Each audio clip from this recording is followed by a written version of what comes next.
The Doña Ana County Commission passed a resolution that outlines how the GRT revenue will be spent.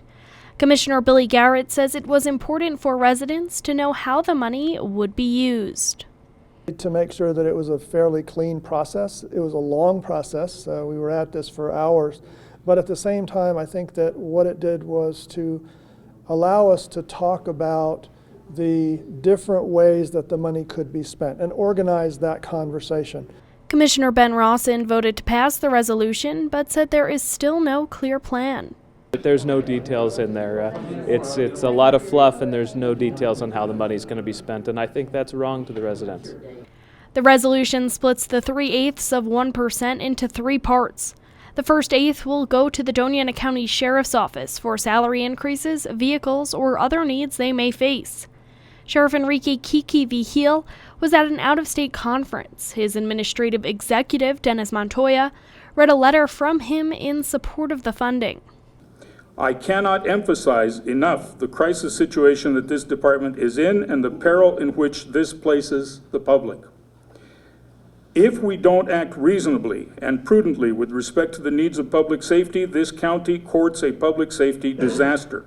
The second 1/8 will go to the detention center for salary increases, new county vehicles, funding for a county-wide transportation system not to exceed $750,000, and $200,000 for the Mesilla Valley Economic Development Agency.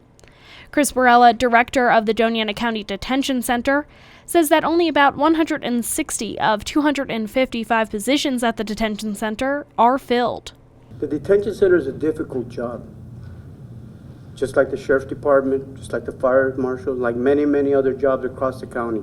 They're difficult.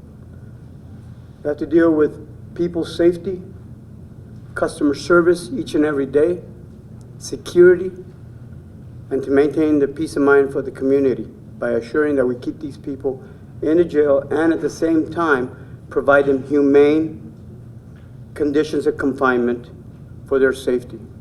Many spoke in favor of the public transportation funding. A member of the public read a note from someone who could not get to the commission meeting because of lack of transportation. Some people, they have privileges that others don't, such as cars. Not everyone has reliable modes of transportation.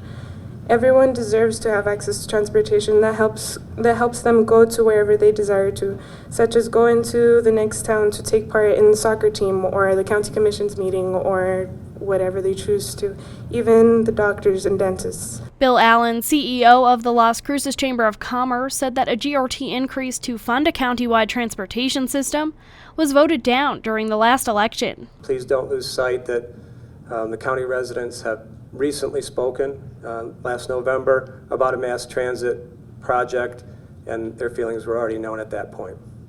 The final 1/8 is being put toward capital improvements essential for increased economic activity and serious health and safety issues. Daniel Hortet from the Community Development Department spoke about the importance of this. Oftentimes we leave money on the table in terms of federal and state grants because we don't have the financial match to assist that. We don't have a capital improvement fund. So our capital improvement plan, which is a plan by the county, turns into an ICIP or an infrastructure capital improvement plan and then becomes just a wish list. The resolution also included a review of the spending every 2 years. For KRWG, I'm Samantha Sonner.